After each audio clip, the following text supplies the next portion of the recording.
Guys, अस्सलाम वालेकुम वरहमतुल्लाहि वबरकातुह। राम जन्मभूमि अयोध्या में है। राम की पैदाइश अयोध्या में हुई है। इस चीज को लेकर के बाबरी मस्जिद को शहीद की जाती है। हमारे कानून को कुचल करके हमारे देश का जो संविधान है उस संविधान की धज्जियां उड़ाई जाती है। बहुत सारे हिंदुस्तान में दंगे होते हैं।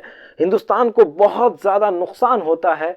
और यहाँ की जो मीडिया है वो यहाँ की एजुकेशन को छोड़ करके, यहाँ के जॉब्स और नौकरियों को छोड़ करके, यहाँ का हिंदुस्तान का फ्यूचर को छोड़ करके, इन सारी चीज़ों को छोड़ करके वो दिन रात राम मंदिर, राम जन्मभूमि और अयोध्या और हिंदू मुस्लिम करती रहती हैं और दिन रात इन्हीं चीज़ों को दिखा रहा है गाइस। और फिर इतना सब कुछ होने के बाद पता चलता है कि जो राम का जन्म हुआ था, राम जन्मभूमि जो है वो अयोध्या तो क्या पूरे उत्तर प्रदेश में नहीं है, बल्कि ये भी दावा किया जा रहा है कि पूरे हिंदुस्तान में कहीं भी राम का जन्म ही नहीं हुआ था। कोई कह रहा है कि नेपाल में हुआ था राम का जन्म, कोई कहता है कि राम जन्मभूमि पाकिस्तान के अंदर है, कोई कहता है कि अफगानिस्तान में हुआ था राम का जन्म। आखिर कहाँ हुआ है राम का जन्म और कहाँ है राम जन्मभूमि? आइए इस वीडियो के अंदर हम लोग जानने और समझने की कोशिश करते हैं कि आखिर जन्मभूमि है तो है कहाँ। गाइस, वीडियो में आखिर तक बने रहिएगा, वीडियो को लाइक करिएगा, चैनल को सब्सक्राइब कर लीजिएगा और करते हैं इस वीडियो को स्टार्ट।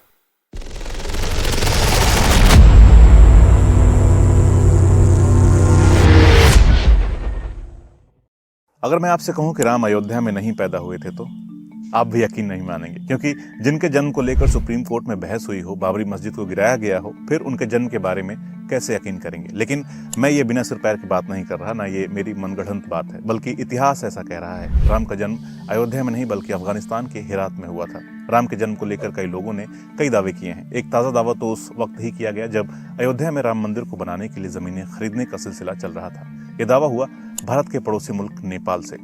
यूपी के अयोध्या से तकरीबन 243 किलोमीटर की दूरी पर नेपाल में है थोरी।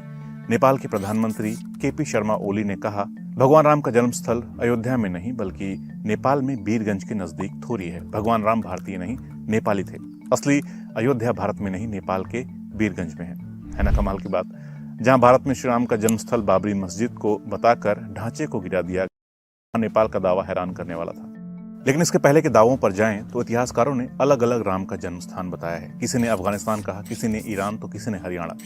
लेकिन इन सब में मजबूती से और गंभीरता से जिसने दावा किया उस इतिहासकार का नाम है श्याम नारायण पांडे। उन्होंने 1992 में किताब लिखी। किताब का नाम है एंशिएंट जियोग्राफी ऑफ अयोध्या। इस किताब में श्याम नारायण ने दावा किया कि वर्तमान में अफगानिस्तान में एक शहर है हेरात। ये अफगानिस्तान के पश्चिम में है और हेरात व्यापार का केंद्र रहा है। यहाँ से पश्चिम के देश भारत और चीन के साथ व्यापार करते रहे हैं। इसी हेरात शहर में राम का जन्म हुआ था। इसी के साथ ही उन्होंने किताब के इंडेक्स में 3 टाइटल दिए, अयोध्या इन वेस्ट बंगाल, अयोध्या इन नेपाल और Ayodhya in Thailand and Laos. 5 साल बाद 1996 में भारतीय हिस्ट्री कांग्रेस के 58वें सत्र में उन्होंने historical Ram distinguish from God Ram का पाठ किया। श्याम नारायण ने इस पेपर में वैदिक ग्रंथों का हवाला दिया और अपने दावे को पुरातात्विक खोजों से जोड़कर सही साबित करने की कोशिश की। साल 2000 में एक और किताब आई, द वैदिक people, there history and geography. इसके लेखक हैं राजेश कोचर। राजेश ने भी राम जन्मस्थान अफगानिस्तान ही बताया। उन्होंने लिखा, अफगानिस्तान की हरी रुड या हेरात रिवर ही मूल सरयू नदी है और अयोध्या इसी के तट पर थी। लिहाजा अयोध्या की तलाश इसी नदी पर की जानी चाहिए, ना कि आधुनिक सरयू के किनारे। मौजूदा सरयू के किनारे के बारे में लिखा, इसका नाम सरयू बाद की पीढ़ियों के अप्रवासियों ने अपनी मातृभूमि की याद में रखा। राजेश कोचर दावा करते हैं कि राम के पूर्वज पश्चिमी अफगानिस्तान, पूर्वी ईरान इलाके में ही रहते थे। 1998 में पुरातत्वविद MVN कृष्णा राव ने भी एक दावा किया। उन्होंने राम का जन्म स्थान हरियाणा में बता दिया। हरियाणा में बनावली नाम से एक हड़प्पाकालीन जगह है। ये सूख चुकी सरस्वती नदी के तट पर है। उसी को राव ने राम की जन्मभूमि बताया। राव ने यह दावा सिंधु घाटी सभ्यता के विभिन्न अवशेषों में पाए गए शील मोहरों पर शोध करने के बाद किया। राव का दावा है कि 1700 ईसा पूर्व मध्य एशिया में सुमेरिया के लारसा में एक शक्तिशाली राजा ने शासन किया था। रिमसिन नाम का वो राजा ही वास्तव में राम थे। सुमेरिया, एलम और सिंधु नदी तक फैले हुए एक क्षेत्र तक उनका शासन था। वो यही नहीं रुके, उन्होंने एक कदम आगे बढ़कर एक साहसिक टिप्पणी की। उन्होंने कहा, 1975 में प्रख्यात पुरातत्वविद ब्रजवासी लाल के नेतृत्व में अयोध्या क्षेत्र में एक खुदाई की गई। 1980 में इसे अचानक बंद कर दिया गया क्योंकि यहाँ कुछ भी नहीं मिला था। एक झटका साल 2015 में all India Muslim personal law board के अब्दुल रहीम कुरैशी ने दिया। उन्होंने एक पेपर में फैक्ट्स ऑफ अयोध्या एपिसोड प्रकाशित किया। इसमें दावा किया कि राम का जन्म पाकिस्तान के रहमान ढेरी में हुआ था। उन्होंने अपनी रिसर्च को साबित करने के लिए ASI के एक पूर्व अधिकारी जस्सू राम के लेखन का हवाला दिया। आखिर राम कहाँ पैदा हुए, इस बारे में जब फ्रंटलाइन ने एक इतिहासकार DN झा से सवाल किया तो उन्होंने जवाब दिया, जन्म स्थान शब्द किसी भी ग्रंथ में मौजूद नहीं है।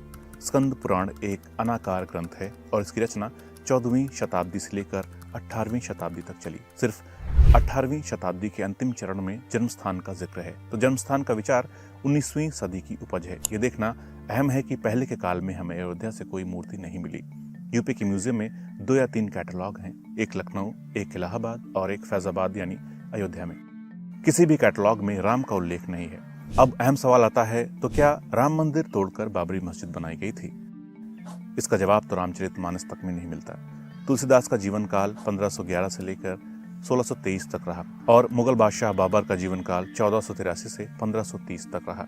तुलसीदास ने राम और अयोध्या का सुंदर और जीवंत वर्णन किया है, लेकिन उन्होंने ये कहीं नहीं लिखा कि राम मंदिर को तोड़ा गया। साल 2009 में फ्रंटलाइन को दिए इंटरव्यू में इतिहासकार BN झा कहते हैं, बाबरी मस्जिद का निर्माण मुगल शासक बाबर के दौर में उनके सैन्य अफसर मीर बकी ने 1528-29 में कराया।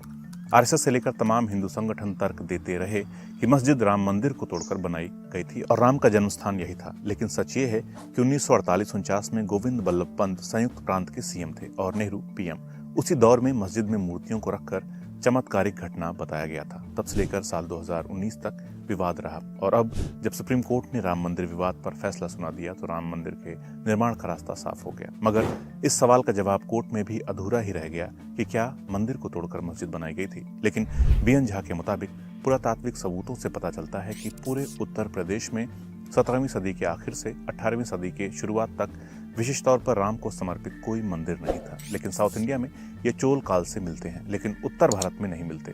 12वीं शताब्दी के राम के 2 या 3 मंदिर मध्य प्रदेश में पाए जाते हैं, लेकिन उत्तर प्रदेश में नहीं, बिहार में नहीं और न ही उड़ीसा में। 13वीं शताब्दी में उत्तर भारत में राम मंदिरों का प्रचलन आम हुआ। कैसा लगा आप लोगों को ये वीडियो और आप क्या सोचते हैं कि राम भगवान का जन्म कहाँ हुआ था? इस बारे में जो भी आप सोचते हैं वो कमेंट कर सकते हैं। मिलते हैं अगले एपिसोड में बहुत जल्द। नमस्कार। देखा आप लोगों ने कि जिस चीज के लिए हम लोग लड़ रहे हैं, जिस चीज के लिए हम लोग अपना इतना नुकसान कर रहे हैं, जिस चीज के लिए हम लोग अपना फ्यूचर बर्बाद कर रहे हैं, हम लोग अपने एजुकेशन को छोड़े हुए हैं, हम लोग अपने आने वाले फ्यूचर को, जिसका भी कुछ पता ही नहीं है कि आखिर में हकीकत है तो है क्या। गाइस, हमें आप बताइए कि आखिर आपको क्या लगता है कि राम जन्मभूमि कहाँ है और कहाँ हो सकता है। गाइस, हम लोग मिलेंगे अगली वीडियो में, तब तक के लिए अस्सलामु अलैकुम वरहमतुल्लाहि वबरकातुहू।